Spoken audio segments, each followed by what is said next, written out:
যেতে যেতে আতঙ্কের শিকার হতে হলো। তো শেষ পর্যন্ত দেখুন, তাহলে বুঝতে পারবেন। আসসালামু আলাইকুম এভরিওয়ান, আপনারা সবাই কেমন আছেন? আপনাদের দোয়া ও ভালোবাসায় আমিও ভালো আছি। আমার কোনো মামা মামি কেউ নাই, মানে ভাইও নাই, কিন্তু আমাদের ফ্যামিলিটা অনেক বড়। এই সকল মামারা দেখতে পাচ্ছেন, এগুলো হচ্ছে আমাদের ফ্যামিলির একটা অংশ হয়ে গিয়েছে। দীর্ঘ 7-8 বছর ধরে এই মামাগুলো আমাদের সাথে আছে। প্রথমে সবাই তো একা ছিল, তারপর 1 থেকে 2, 2 থেকে 3। আজ সেরকমই একটা মামার বাসায় যাচ্ছি আমরা। দেখতে দেখতে সেই মামার 2টা ছেলে হয়ে গিয়েছে।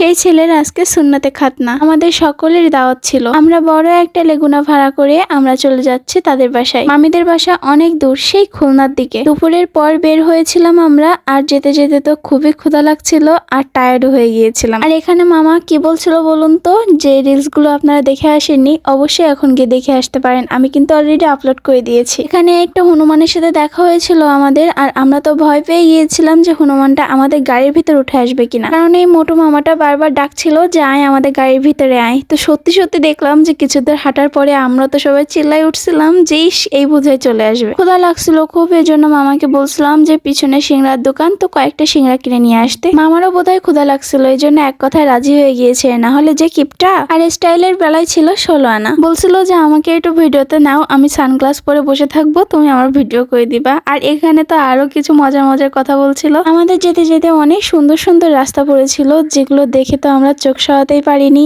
এত সুন্দর এই জায়গাটা, দেখুন খুব সুন্দর না বলুন?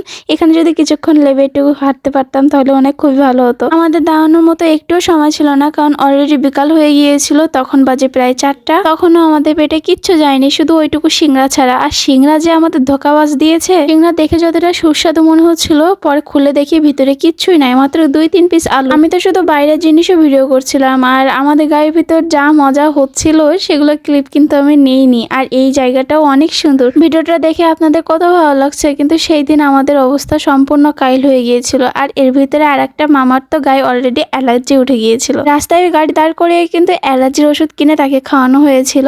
আর আমরা অলরেডি গল্প করতে করতে পৌঁছে গিয়েছি মামির বাসায়। লাচ্ছি কারণ অনেক খুশি হয়েছি যে যাই হোক অবশেষে আমরা পৌঁছাতে পারলাম। আমরা যেতে যেতে এতটাই দেরি করছি যে বাসার কোনো মানুষজন আমরা দেখতে পাইনি, সব অলরেডি খাওয়া দাওয়া করে বাসায় চলে গিয়েছে। আর একটা ইম্পর্টেন্ট কথা তো বলাই হয়নি, শুধু কিন্তু সুন্নাতে খাতনা ছিল না, সাথে আকিকাও ছিল। 2 ছেলের আকিকা প্লাস একজনের মুসলমানি, সব মিলেই হচ্ছে জমজমাট একটা আয়োজন। কিছুক্ষণ মামিদের সাথে গল্প করার পরপরই আমরা খেতে বসে গিয়েছিলাম। আর খাওয়ার মেনুতে ছিল হচ্ছে বিরিয়ানি, মুরগির গোশ আর দই। আমার ব্লগটি কিন্তু খুব তাড়াতাড়ি শেষ হয়ে যাবে, কারণ অনেক টায়ার্ড ছিলাম, রাতের ভিডিওটা নিতে পারিনি। আমাদের বাসায় পৌঁছাতে পৌঁছাতে অলরেডি সন্ধ্যা বললে ভুল হবে, বাসায় যেতে যেতে তো 2-3 ঘন্টা রাখছিল, মানে ফুল রাত। আপনাদের সাথে গল্প করতে করতেও আমি টায়ার্ড হয়ে গিয়েছি। তো বাই।